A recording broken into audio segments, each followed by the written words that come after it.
Bueno, entonces, como lo mencionó Antonio, hoy traemos la aceptación del dispositivo en personas con desfibrilador automático implantable. Es una investigación que se llevó a cabo en el desarrollo del estudio de la tesis doctoral. Tuvo varias fases en las cuales pudimos poder revisar con un poco de profundidad sobre qué significaba la aceptación en un concepto amplio y qué significaba la aceptación para los pacientes con desfibrilador automático que tienen una situación. Entonces, acá tenemos un poco de contextualización. Nosotros queremos, lo primero que debemos entender es qué tan, qué tan afectada está la población frente a una condición clínica para saber desde qué punto puede ser una proyección a futuro este tipo de enfermedades o de patologías. Entonces empezamos porque las enfermedades cardiovasculares son la primera causa de mortalidad y morbilidad en el mundo. A pesar de que ahorita estamos en una pandemia y estamos en una situación que es distinta y que la COVID nos ha traído una primera ocupación de la mortalidad y morbilidad, cambiando las estadísticas epidemiológicas, siguen siendo las enfermedades cardiovasculares ocupando los primeros lugares a pesar de la pandemia. Entonces, esto nos lleva a reflexionar que a pesar de que cambien las circunstancias epidemiológicas de salud, las enfermedades crónicas siguen siendo prevalentes a través de los estilos de vida que hemos venido desarrollando en el tiempo. Es así que para el 2008, que es el último informe que refleja la Organización Mundial de la Salud en su informe del 2014, 17 millones de personas murieron por enfermedades cardiovasculares. El otro aspecto relevante no es solo que es la primera causa de mortalidad, ¿cierto? Las enfermedades cardiovasculares que reúnen patologías como infarto agudo de miocardio, como enfermedades isquémicas cerebrales, como la hipertensión arterial. Estas patologías tienen una asociación también con la esperanza de vida y gracias a los avances tecnológicos, a los descubrimientos en tecnología médica, en dispositivos, en farmacología, como lo hemos visto en el reciente año, pues eso ha permitido que se aumente la esperanza de vida. En Colombia, que es un país contemplado como un país en desarrollo, se ha estimado que ha aumentado en 9 años. Esto quiere decir que cada vez somos más longevos y al tener esta longevidad pues viene acompañado de unas circunstancias no solo del cambio de envejecimiento normal del cuerpo, sino cómo repercuten todos esos estilos de vida en esa esperanza de vida que se está manteniendo. Esto en qué nos influencia para las enfermedades cardiovasculares, específicamente en que a medida que se incrementa la edad, mayor hay riesgo de sufrir de arritmias cardíacas o de enfermedad isquémica cardíaca como los infartos agudos. Entonces, la literatura nos ha evidenciado que las personas mayores de 65 años tienen una mayor probabilidad de presentar estas enfermedades cardiovasculares y con esa probabilidad de presentar arritmias cardíacas que pueden ser arritmias muy letales o arritmias que modifican la condición de vida. También hemos dicho que en Colombia 1 de cada 3 mueren por una enfermedad cardiovascular y eso pues es una cifra bastante importante para nosotros tener en cuenta en las políticas públicas. Asimismo, hemos encontrado que en Latinoamérica y específicamente en nuestro país, Colombia, estamos en una zona endémica, una zona para enfermedades tropical, como es la enfermedad de Chagas. La enfermedad de Chagas, si bien es transmitida por un vector, este vector lo que hace es un daño estructural al corazón que lo lleva a un deterioro, una insuficiencia cardíaca, que ese deterioro hace que haya unas alteraciones electrofisiológicas y que se vea en la necesidad de tener una atención de esta enfermedad cardiovascular producida por la enfermedad de Chagas. Es una enfermedad que afecta a entre 6 y 7 millones de habitantes en el mundo y generalmente está más marcada en la parte de Latinoamérica, donde se encuentra la mayoría de sus casos. En Colombia tenemos 1.2 millones de personas infectadas con la enfermedad de Chagas y tenemos 8 millones de personas en riesgo de contraer esta enfermedad, dada la zona geográfica en donde ellas viven. El asunto con la enfermedad de Chagas es que no se detecta a tiempo, es una enfermedad silenciosa, y cuando ya la persona se ve abocada a atender a una institución de salud o a acudir al servicio de salud, la enfermedad está lo suficientemente avanzada para tener un daño estructural en el corazón que no puede ser reparable ni modificable en ese momento, sino que requiere de la ayuda de dispositivos médicos. Estas situaciones de la enfermedad isquémica cardíaca, de la enfermedad de Chagas y de las arritmias cardíacas nos lleva a entender que las tecnologías se han estado avanzando para poder mejorar la supervivencia de estos pacientes. Entonces, en este caso, nosotros lo que estamos buscando es prevenir la muerte súbita cardíaca en las personas que padecen de estas condiciones críticas de salud que les permita mantener una calidad de vida y un retorno a la cotidianidad dentro de las limitaciones que supone la enfermedad cardíaca con muerte súbita cardíaca. Aquí es importante reconocer que tenemos dos tipos de muerte súbita. La muerte súbita cardíaca primaria, que es un paciente que está en riesgo de presentar este episodio de muerte súbita cardíaca. Son pacientes con arritmias, son pacientes con enfermedad coronaria que pueden llegar a presentar. Y a estas personas pues se les coloca un dispositivo por prevención. Y la segunda es la muerte súbita cardíaca secundaria, que es el paciente que efectivamente presentó este episodio y que requiere del dispositivo para poder continuar con su vida. El desfibrilador automático implantable, su aparición fue a mediados de los años de la década de los 80. Es una mejora del marcapasos que estaba ya en auge. Y lo que busca el desfibrilador automático implantable es poder reducir la mortalidad de estos pacientes y aumentar la longevidad. Los estudios han demostrado que reduce la mortalidad de un 23 a un 55% comparado con los fármacos antiarrítmicos y que aumenta la longevidad de 5 a 8 años. Eso da que es un dispositivo costo efectivo para su uso, que en años de vida, costos saludables, está en menor de $50,000. Eso quiere decir que el costo que tiene el dispositivo, a pesar de ser elevado, se bebe en los beneficios que tiene el paciente en cuanto a longevidad y calidad de vida y disminución de mortalidad. Perdón.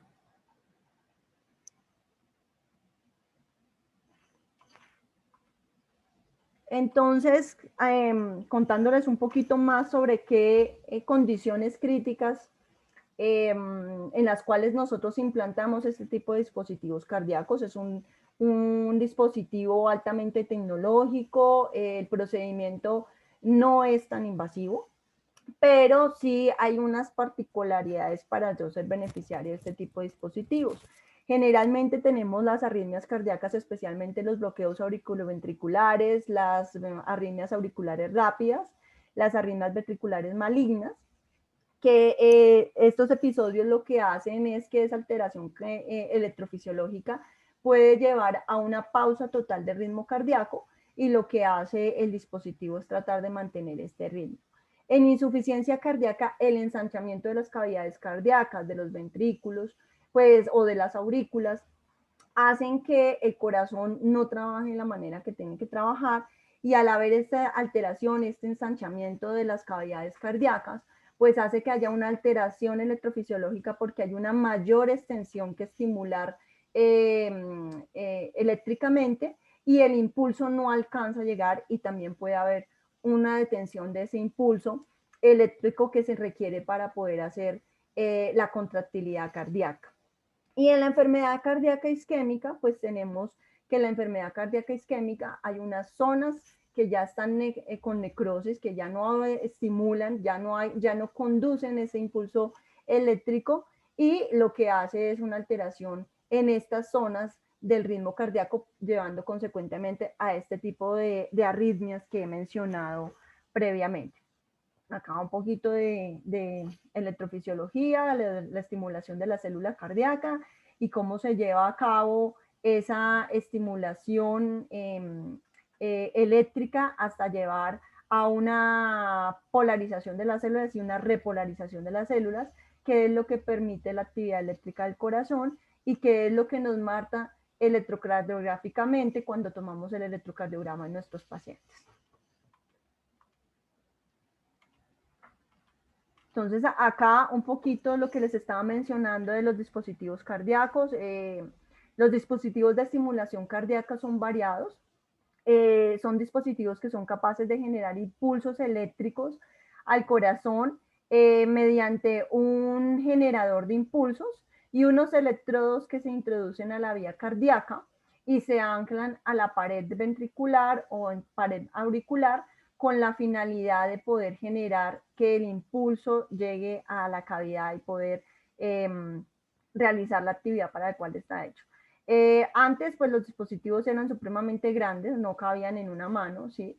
Eran totalmente visibles, pero hoy, gracias al avance de la tecnología, pues son dispositivos que son muy poco perceptibles a simple vista. Algunas veces hay que hacer tacto para poder saber que el paciente tiene este tipo de dispositivos. Y que permiten pues hacer a través, en la punta tienen como la estimulación y esta es como una pequeña computadora, lo llamo yo, que sensa toda la actividad eléctrica cardíaca y dependiendo lo que esté sucediendo en el corazón y el tipo de dispositivo que tenga, pueden generar el impulso. Entonces, dentro de los dispositivos cardíacos tenemos, como les decía, una gama muy amplia para poder trabajar en estos dispositivos cardíacos. Digamos que no son muy frecuentes en la atención cotidiana de los servicios, pero sí hemos visto con el pasar de los años que es necesario que las personas conozcan sobre el tipo de dispositivos cardíacos porque estos son pacientes que llegan a urgencias o que van a cirugía o que están en hospitalización y que muchas veces el personal que está cotidianamente con estos pacientes no conocen el funcionamiento del dispositivo, ni cuáles son la variedad, ni los mismos pacientes a veces conocen qué variedad de dispositivos hay. Entonces, acá tenemos los primeros que son los marcapasos, fueron los primeros creados en 1950 aproximadamente, y que fue un colombiano, Jorge Reynolds, quien fue el primero en crear un marcapasos, un ingeniero electrónico que trabaja en la Fundación Chayo, el cual a través de sus estudios logró combinar el tema de salud, ya obviamente pues antes ya se sabía de la estimulación eléctrica del corazón, pero él pudo desarrollar este tipo de dispositivos para mantener el ritmo cardíaco. Los marcapasos encontramos que pueden ser de unicamerales o bicamerales. Los unicamerales es que estimulan una cámara, bien sea aurículas o ventrículos, o cuando hablamos de bicamerales que estimulan dos cámaras, entonces pueden estimular aurículas y ventrículos simultáneamente o los dos ventrículos simultáneamente dependiendo de lo que el paciente necesite. ¿Qué tiene el marcapasos? El marcapasos es generalmente para pacientes con bloqueos auriculoventriculares completos, o sea, donde no hay conducción eléctrica, y lo que hace el marcapasos es mantener un ritmo constante cardíaco para que el paciente pueda tener un gasto cardíaco adecuado y deje de tener esa sintomatología de bajo gasto, que es el mareo, la debilidad, la fatiga, y él pueda continuar con sus actividades. También viene en un pequeño generador, se implanta de la misma manera, en un bolsillo subclavio, los electrodos van por la vena subclavia al corazón y se anclan a los ventrículos, y también tiene todo este proceso de monitoreo. Pero pues no tiene ninguna otra disposición de esta, sino mantener un ritmo cardíaco constante. Por eso tenemos unas frecuencias cardíacas de lo que nosotros estamos programando allí. Hay muchos factores que se programan en los marcapasos, como la salida, como el voltaje, en qué momento quiero que entre la estimulación.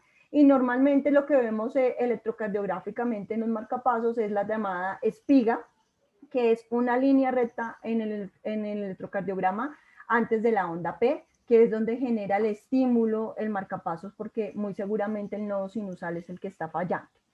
En los cardiodesfibriladores Al igual que en los marcapasos, tenemos una variedad de cardiofibriladores que pueden ser de varias cámaras, también pueden ser bicamerales, unicamerales. ¿Qué pasa con los cardiofibriladores? Pues es una mejora del marcapaso. El cardiofibrilador, como su nombre lo indica, lo que hace es una desfibrilación. La desfibrilación es una carga de energía, una alta carga de energía, claro, intracardíaca, estaremos hablando de 4 o 5 joules, para volver a restablecer el funcionamiento del corazón. Entonces, acá lo que estamos diciendo es, el corazón viene funcionando un poco mal y esa carga lo que va a volverlos a retornar el ritmo. Los cardiofibriladores también hacen otra función que es la cardioversión. La cardioversión lo que hace es que cuando hay ritmos muy rápidos, también le da una descarga que es de menor energía para que el corazón vuelva a su paso normal. Entonces, este tiene las tres funciones, llamo yo, que es la cardioversión, cuando los pacientes tienen una FA o una taquicardia supraventricular que está con respuesta rápida, lo hace allí. Y la opción de desfibrilación, que es cuando el paciente tiene una arritmia ventricular o este episodio de muerte súbita, le hace la desfibrilación para que el paciente para que el corazón vuelva a retornar al ritmo cardíaco. Yo siempre lo llamo que el primero, la cardioversión, es el regaño de la mamá. Entonces, es como que le está diciendo, usted se está portando mal. Y el otro ya es el castigo de la mamá. Entonces, es como para que retorne el ritmo normal.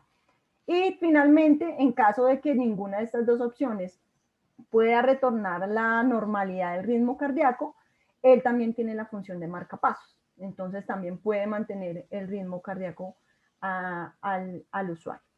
Los cardioresincronizadores son una serie más mejorada de desfibrilador. También no son las mismas condiciones médicas, no son las mismas que yo le pongo un marcapaso, no es el mismo que yo le pongo un cardiofibrilador o un cardioresincro, son condiciones cardíacas diferentes, alteraciones electrofisiológicas diferentes. En este caso, el cardioresincronizador lo que tenemos es en su mayor parte, una disociación auriculoventricular, y como su nombre lo indica, lo que busca es ayudar a sincronizar ese movimiento auriculoventricular para poder mantener un gasto cardíaco adecuado. Entonces, los cardioresincronizadores se dedican más a la estimulación de aurículas y ventrículos simultáneos para poder hacer esa sincronización. Entonces, no todos los pacientes se benefician de un desfibrilador, no todos los pacientes se benefician de un cardioresincronizador. Son condiciones muy específicas que también podemos consultar en las guías americanas de corazón. Y luego han venido los dispositivos que es solamente de resincronización cardíaca. Aquí me devuelvo un poquito, los cardioresincros tienen la función de desfibrilador también, ¿sí? Pero adicional tienen esa función. La resincronización cardíaca pues no tiene ninguna de esas otras funciones, solamente hace la sincronización que le permite, sobre todo a los pacientes que tienen insuficiencia cardíaca, algunos estadios y algunas condiciones importantes, les permiten pues hacer como esa estimulación. Y finalmente tenemos el monitor de eventos. El monitor de eventos es un dispositivo, no es como estos que están acá viendo en la imagen, es más como una UCB, que lo que se hace es implantar también de manera subcutánea solo para monitorizar la actividad cardíaca. ¿Para qué colocamos un monitor de eventos? Lo colocamos en pacientes que son de difícil diagnóstico de las arritmias, porque pues ustedes comprenderán que a veces ni los estudios electrofisiológicos, ni un solo electrocardiograma, ni un Holter detecta ciertos eventos arrítmicos, dado las condiciones y características de las arritmias. Entonces, el paciente se ha hecho el electrocardiograma y está normal, se ha hecho el Holter y está normal, sale al estudio electrofisiológico y está normal, pero el paciente sigue con la sintomatología y con todos estos aspectos. Entonces, el monitor de eventos lo que busca es ayudar a hacer un diagnóstico más oportuno y preciso de qué tipo de arritmia, en qué momento se presentan y cómo se pueden llevar a cabo. Entonces es un dispositivo más de tipo diagnóstico que de tratamiento como los otros 4 anteriores. Pero también es un dispositivo cardíaco que se está utilizando con frecuencia en pacientes que tienen este tipo de patologías. Bueno, ¿y cuál fue el interés de mirar la aceptación de estos pacientes? Entonces, yo les mencionaba a ustedes que no son frecuentes, pero esa misma disminución de frecuencia de este tipo de pacientes hacen que muchas de sus necesidades no sean atendidas eh, frente a los procesos más ampliamente estudiados, ¿sí?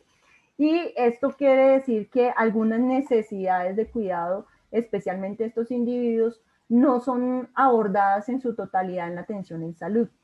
Entonces, digamos que la experiencia clínica en los servicios de urgencias, de electrofisiología y de unidades coronarias me llevaron a detectar ciertas limitaciones que tenían estos usuarios y que la condición de vida que ellos pasaban era bastante compleja y a ello se sumaba la desinformación. Entonces, cuando hicimos la revisión de la literatura, lo primero que encontramos era que no solo estaban las necesidades físicas de la implantación del dispositivo de cardiodesfibrilador, que es la herida, la limitación en la actividad, la limitación con algunos objetos, el cambio en el estilo de vida, el cambio en la vida familiar, sino que también la actividad sexual, la actividad física se veía modificada, pero además también a nivel psicológico, esa cercanía a la muerte, a la muerte constantemente, porque yo tengo una arritmia y en cualquier momento me voy a morir. Los pacientes lo venían expresando. Entonces los estudios nos fueron reportando que los pacientes tenían un malestar psicológico en el cual ellos experimentaban ansiedad, depresión, incertidumbre, ¿cierto? Conceptos como yo solo vivo por una máquina, si yo no me lo coloco me muero, pero si lo coloco tampoco me estoy disminuyendo esa posibilidad porque igual está presente. Y ellos empiezan a replantearse muchos aspectos de su vida a través de esa ansiedad, de esas angustias, de esas inquietudes que tienen.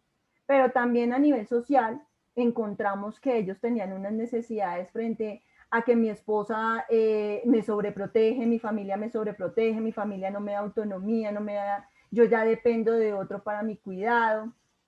Ya no me reciben en el trabajo porque esta condición de pronto en cualquier momento presenta un desmayo, yo trabajaba como piloto de avión o como conductor, entonces ese tipo de cosas fueron viendo unas necesidades de cuidado que no eran abordadas en las consultas, que al usuario se le decía hay que colocarle un dispositivo, pero no se le explicaba en qué consistía el dispositivo, qué iba a sentir con el dispositivo, y todas estas condiciones tecnológicas como las descargas eléctricas que finalmente las siente y las vive el paciente. Entonces eso nos dio a que había unas necesidades de cuidado y que requerían unas respuestas humanas. Entonces esas necesidades de cuidado fueron siendo atendidas en el posoperatorio. Entonces empezamos a encontrar estudios a los 3, a los 6, a los 12 meses, donde sí efectivamente se disminuía la ansiedad y la depresión en los pacientes y mejoraban como el conocimiento de ellos. Pero también se detectó que las necesidades de cuidado eran mayores en el primer mes de implantación, porque el paciente salía la primera semana sin ninguna información, o sea, la información más mínima del control de eso, pero ya el cuidado venía un tiempo después y que finalmente el paciente ya con el tiempo iba adaptándose a su condición por sí solo. Entonces fuimos encontrando que más allá, que la adaptación del paciente se venía dando a los 6, a los 12 meses, pero que esa aceptación de la tecnología, de vivir con un dispositivo, no se estaba dando en los pacientes. Entonces, ¿eso qué hace cuando el paciente no acepta el dispositivo? Pues que no logra el beneficio de este tipo de dispositivos. Entonces, el paciente que le colocan el marcapaso y se queda todo el día acostado en la cama porque tiene ahora el aparato y que no se puede mover. Entonces, estamos ahí disminuyendo la calidad de vida de la persona. El tratamiento no logra lo que estaba viendo y ese bienestar que estábamos buscando en los pacientes, pues no se da. Y se empezó a trabajar que el concepto de aceptación era un concepto de éxito de la terapia y que permitía pues mejorar estos resultados de la terapia.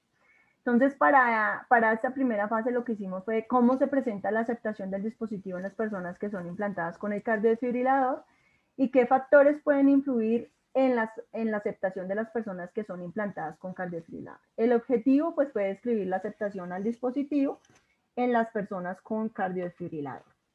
Lo desarrollamos en 4 fases. Esto es la presentación de la revisión de la literatura sobre el concepto de aceptación. Como enfermera les puedo decir que tenemos teorías de adaptación, que siempre hemos hablado de la adaptación, pero resulta que en muchos de los procesos lo que uno primero tiene es la aceptación.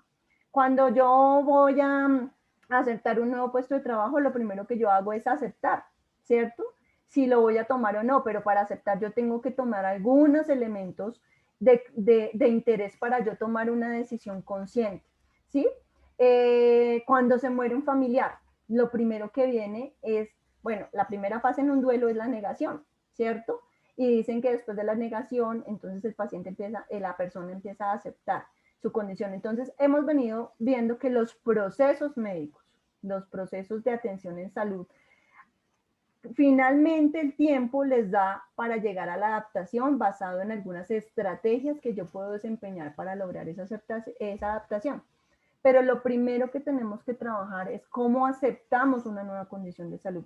Cómo yo acepto que voy a quedar sin una pierna. Cómo yo acepto que yo soy hipertenso y que eso necesita una modificación de salud. Cómo yo acepto que yo soy diabético. ¿Sí?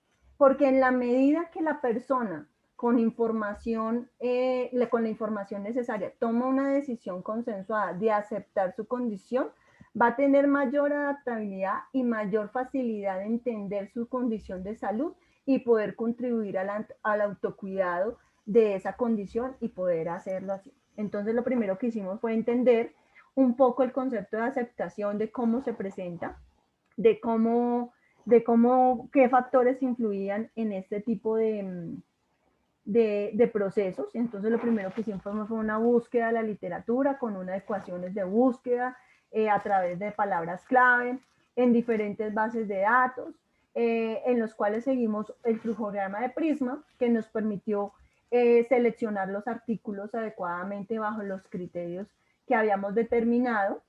Ya en un momento les muestro los criterios de inclusión y exclusión que también tuvimos en cuenta la mnemotecnia PICO, bueno, en este caso fue PCC, dado los intereses investigativos.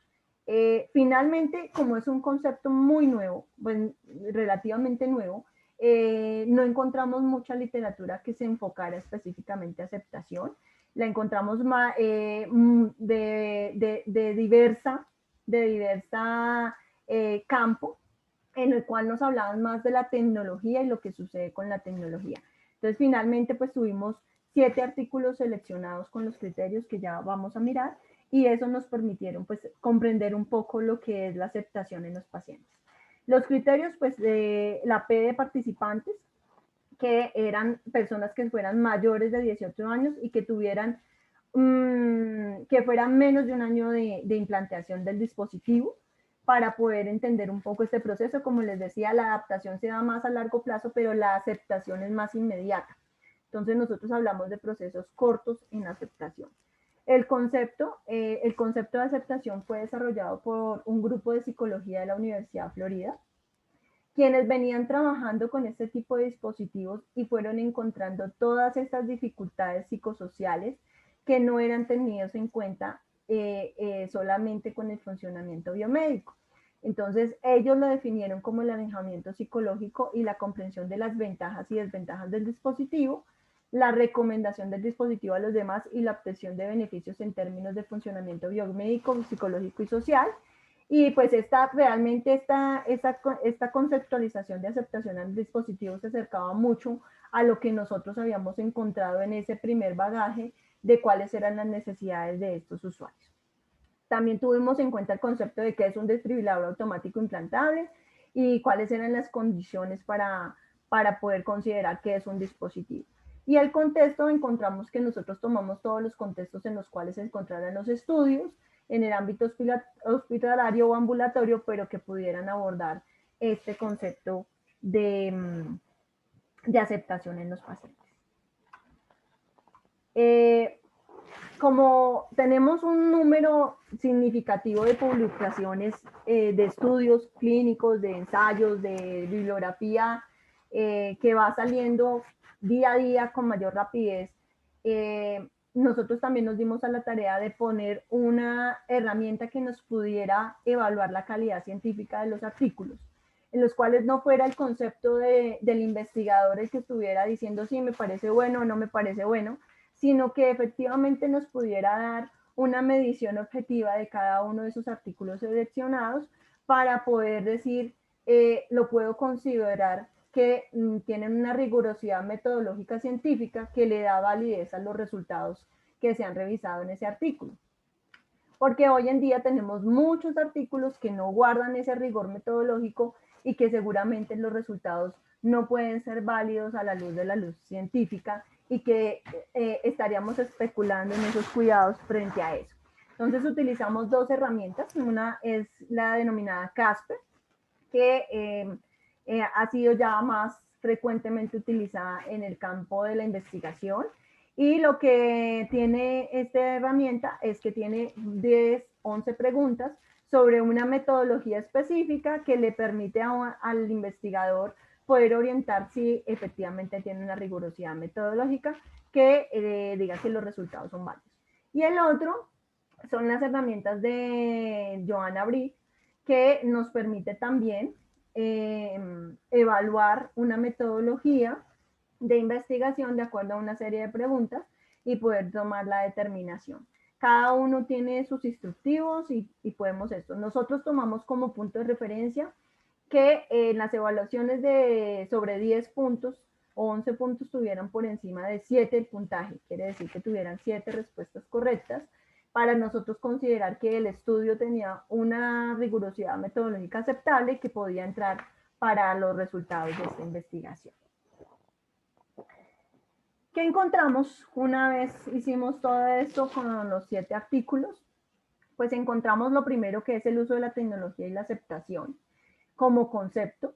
Entonces empezamos a encontrar que la implementación de las tecnologías en la vida cotidiana se da de maneras distintas. Entonces esto se da porque las personas ya autónomas de su cuerpo ven la posibilidad de modificar sus condiciones, de modificar su cuerpo, de modificar algunas partes que pueden ser para mejorar su condición, para mejorar su rendimiento o simplemente por su condición de salud. Entonces podemos acá aquí en dispositivos podemos tener las prótesis, tenemos también los implantes mamarios, tenemos muchos dispositivos que le permiten a la persona mejorar su capacidad física o su condición de salud a través de la implementación de tecnologías. Entonces, esto ha hecho que la gente ya considere la implementación de tecnologías en la vida cotidiana de diferentes maneras.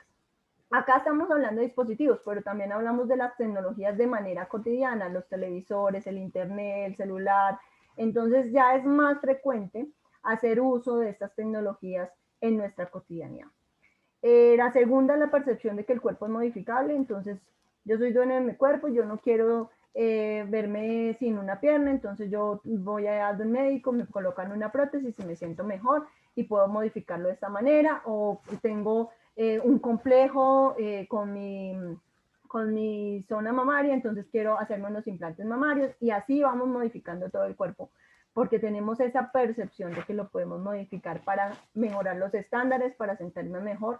Entonces esa percepción de que el cuerpo es modificable ha permitido que estas tecnologías de dispositivos médicos sean de mayor aceptación, valga la redundancia, en las personas. La dependencia tecnológica es una paradójica del logro de avance en la atención médica. Entonces, por un lado, muchas personas dicen, gracias a Dios existe este dispositivo y puedo vivir con él y puedo continuar mi vida teniendo este dispositivo. Pero por otra parte también tenemos el sentimiento de que ahora si no es con ese dispositivo yo no puedo continuar una vida normal. Entonces ahí es donde vienen esas ambigüedades de las personas que no saben hasta qué punto la dependencia tecnológica sea buena para su condición de salud frente al avance tecnológico. Las personas deben adaptarse simultáneamente al riesgo de las arritmias y a la tecnología. Entonces, no es solo que yo me adapte a mi condición de salud, que yo tengo una arritmia y en cualquier momento puedo presentar un episodio de muerte súbita, sino que además tengo que, para evitarme ese episodio de muerte súbita, hasta que apenas lo estoy entendiendo cómo funciona, cómo se presenta, en qué momento se presenta, por qué me da a mí y no a otra persona, también tengo que adaptarme a la tecnología, a que tengo que venir a controles, a que no puedo pasar por imanes, que no puedo pasar por ciertos detectores, no puedo utilizar ciertos electrodomésticos o que debo tener ciertos cuidados para su uso. Entonces, tienen que hacer una doble adaptación de sus cambios en sus estilos de vida que le involucran unas necesidades allí. Y lo otro es que la aceptación también implica preocupaciones específicas del dispositivo, que no son propios de la enfermedad. Entonces, que se le acaba la batería, que uno de los cables no funciona, que de pronto no me está estimulando adecuadamente. Entonces, esas preocupaciones empiezan a sumársele a esas condiciones que tiene el individuo en esta categoría. Entonces, acá dos grandes aspectos para resaltar. Uno es que entre más las personas, o sea, más la sociedad apruebe un uso de una tecnología, más fácil para las personas hacer la aceptación de esa tecnología en su vida cotidiana. ¿Con esto qué quiero decir? Como estos dispositivos no son tan frecuentes, entonces cuando le cuento a mis familiares, cuando le cuento a mis amigos, entonces ellos, ay, no se va a morir, ¿sí? Entonces para esa persona es un aspecto negativo, ¿cierto? No ve la tecnología, no ve los beneficios porque además la sociedad tampoco los conoce y no tiene cómo contribuirle a ese proceso.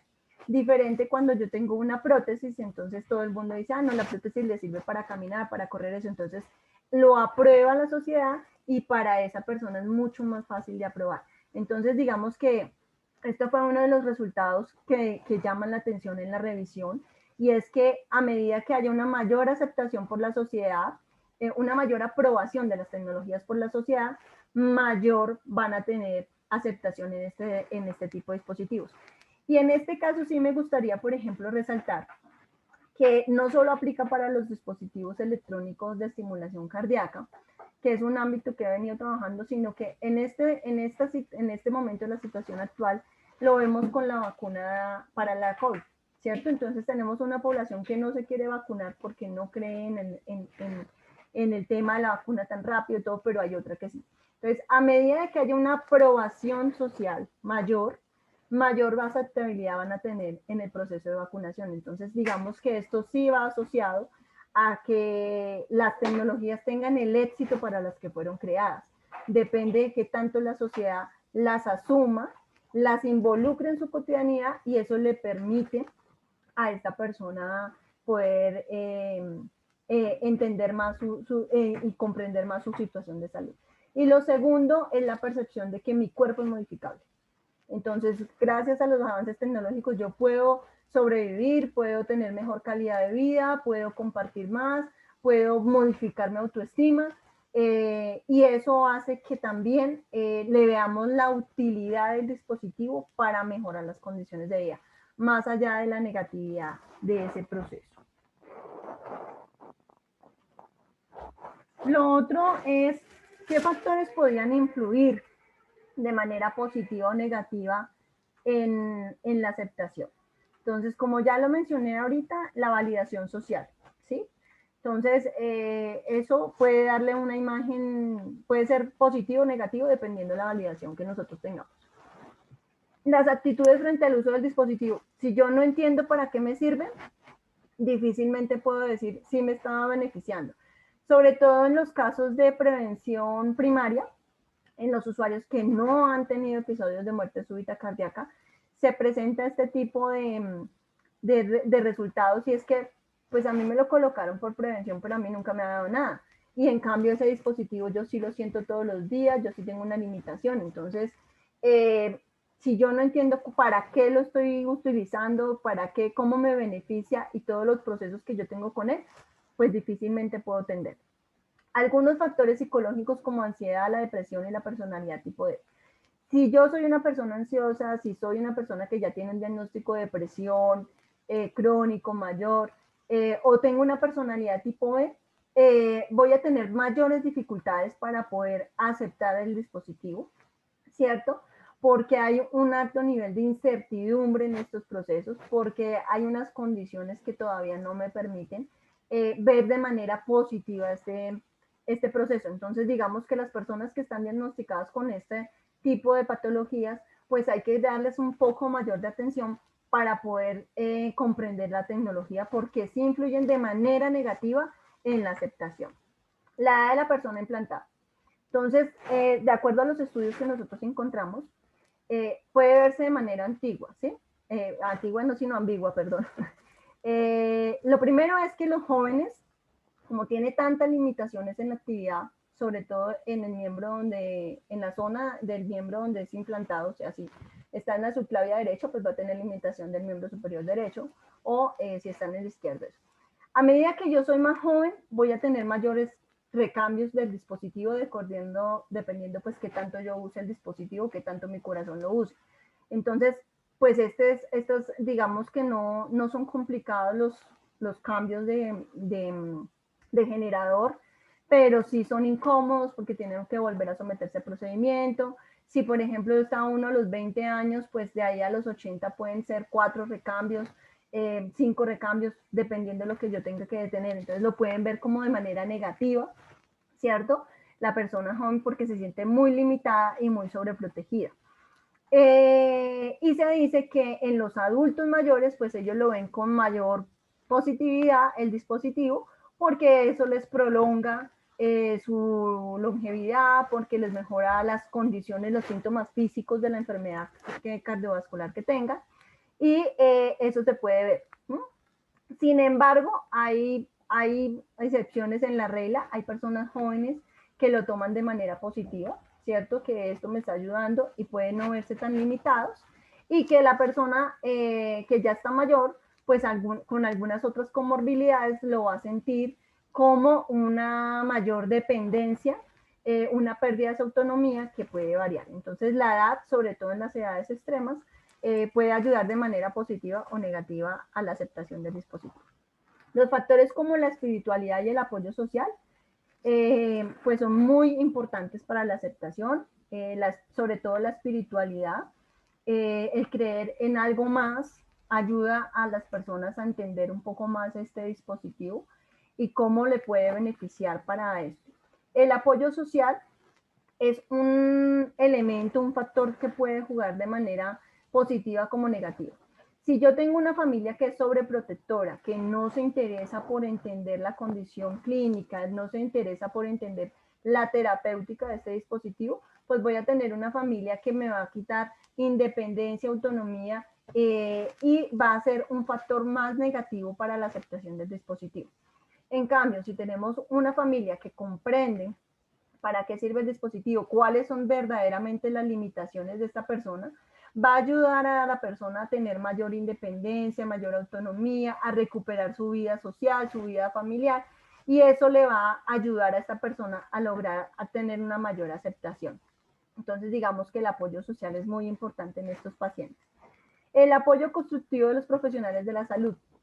Entonces, esto también, cuando hicimos la revisión, nos llamó mucho la atención, y es que la confianza que depositan este tipo de pacientes en el personal de salud es muy elevada. Entonces, el hecho de que yo no dé la información completa, que yo no me tome el tiempo para eso, pues eso va a limitar la aceptación del dispositivo. En cambio, si yo construyo con él un programa educativo, un programa de seguimiento, un programa de cómo atender sus necesidades, va a ayudar a que este paciente entienda mejor el dispositivo y se pueda adaptar más fácilmente a él. Y claramente la comprensión y conocimiento del dispositivo cardiodesfibrilador, cómo funciona, cómo son las descargas, cuándo debo acudir a urgencias, cómo son las tormentas eléctricas, eso le va a ayudar al paciente a disminuir esa incertidumbre que tiene, a mejorar sus patrones de afrontamiento, ¿cierto? Y saber qué actividades puede hacer, cuáles no y cuáles necesita ayuda. Entonces, eso es muy importante para la aceptación del dispositivo. Y finalmente, algunas estrategias que logramos identificar para los profesionales que atienden en las personas con dispositivos para mejorar esta aceptación. Encontramos mejorar la calidad de la comunicación con las personas. Entonces, Yo al inicio les contaba que la decisión es viva o muera. Hay que ponérselo porque si no se muere, pero nunca nos tomamos en detalle de explicar efectivamente para qué funciona el dispositivo y por qué efectivamente se lo tenemos que colocar a esa persona. Entonces, la calidad en la comunicación, se ha detectado que la comunicación es defectuosa y que normalmente la información la dan el 80% de los son médicos y el 20% son enfermeras. Entonces hay que mejorar la calidad en la comunicación para poder mejorar esta condición de aceptación. Considerar los factores afectivos, así como la norma social. Entonces, poderlos llevar a grupos de apoyo donde ya de esas personas lleven años o que ya hayan podido tener una experiencia importante, y enseñarle a la familia, a los amigos, a quienes conviven con él cómo funciona el dispositivo, les permitirá también entender efectivamente qué actividades son las que puede realizar. La terapia cognitivo-conductual es una terapia que se ha realizado por psicología y que le permite al individuo estimular y cambiar las conductas frente a esto. Se han hecho estudios de ensayos clínicos que han mostrado cómo mejora la aceptación en la terapia cognitivo-conductual. Incorporar estrategias de educación antes y después de la implantación. La educación se la damos después y pues la educación realmente no es educación, sino son recomendaciones de cuidado de la herida y cuándo acudir al médico. Pero no hay una estrategia de educación que sea organizada, que sea intencionada, que sea ordenada, y realmente lo que hemos encontrado es que es necesario que se haga antes de la implantación del dispositivo, porque una vez ya lo tiene, hay muchas necesidades que el paciente no logra comprender en un momento que tiene dolor, que tiene miedo, que tiene incertidumbre, entonces la educación no llega igual. La participación de grupos de apoyo, como ya lo mencioné, la práctica de ejercicio físico, qué ejercicio puedo hacer, cuánto tiempo puedo hacer, qué actividades puedo realizar, es importante y eso mejora la autonomía y la dependencia de los pacientes.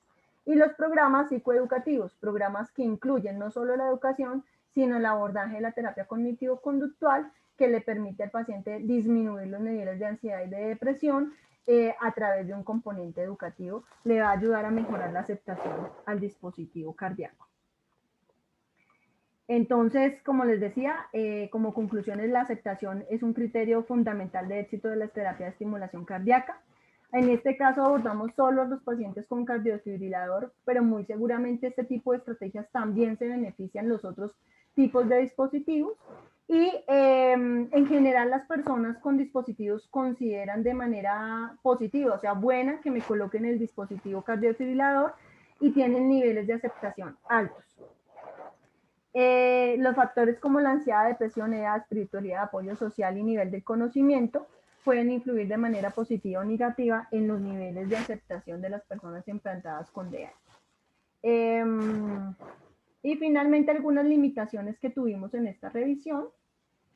Primero es que la revisión fue en un periodo de en un corto periodo de tiempo, lo que de pronto pudo haber limitado la selección de los estudios. Nosotros solo tomamos 5 años, del 2015 al 2019, y eso pues de pronto hay pueden haber algunas limitaciones frente a la selección de los artículos. De igual forma, las limitaciones más importantes que se tuvieron en cuenta en esta revisión son las mismas que tuvieron los estudios primarios, que es la predominancia del género masculino. Digamos que esto es una característica que se ve en este tipo de poblaciones, que la mayoría son hombres los que son implantados con este tipo de dispositivos. Entonces encontramos que en estudios hay 68 hombres, 5 mujeres. Entonces tenemos como esa limitación que de pronto la percepción de género puede cambiar frente a las condiciones de la implantación del dispositivo, los pequeños tamaños de las muestras de algunos de los estudios y las limitaciones en la recolección de la información, porque no todas eran de manera presencial o eran en tiempos muy cortos que no permitieron llevar a cabo la recolección de la información, que son algunas de las limitaciones que reportan los estudios.